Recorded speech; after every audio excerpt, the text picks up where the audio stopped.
Les visages étaient graves ce jeudi matin à Abuja, au Nigeria, pour ce sommet urgent de la CEDEAO. Les ministres des Affaires étrangères des pays membres doivent se concerter après la demande de retrait du Mali, du Niger et du Burkina Faso. Un coup dur pour une institution chargée de travailler à l'Union des pays de l'Afrique de l'Ouest. La décision hâtive de se retirer de la CEDEAO ne prend pas en compte les conditions de ce retrait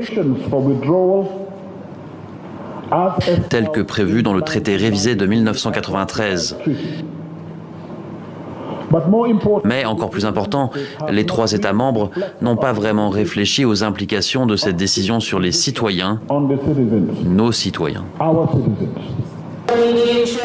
Les 3 pays sortants n'ont envoyé aucun émissaire à cette réunion et, signe de leur détermination, ils ont la veille affirmé ne pas se sentir tenus par le délai prévu, 1 an entre l'annonce et la sortie effective de l'Union. Dans un communiqué, le ministère des Affaires étrangères du Mali avance que les sanctions et fermetures de frontières décidées par la CEDEAO après les coups d'État rendent les textes caducs. Le ministère des Affaires étrangères et de la coopération internationale réitère le caractère irréversible de la décision du gouvernement de la République du Mali de se retirer sans délai de la CEDEAO en raison de la violation par l'organisation de ses propres textes. Mali, Burkina Faso et Niger ont en commun d'avoir des régimes issus d'un coup d'État, d'où ces pressions de la CEDEAO.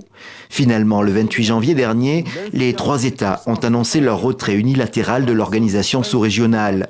En septembre dernier, ils avaient créé leur propre Alliance des États du Sahel, ou AES, pour faire face aux attaques de combattants djihadistes, mais aussi aux menaces proférées par la CEDEAO.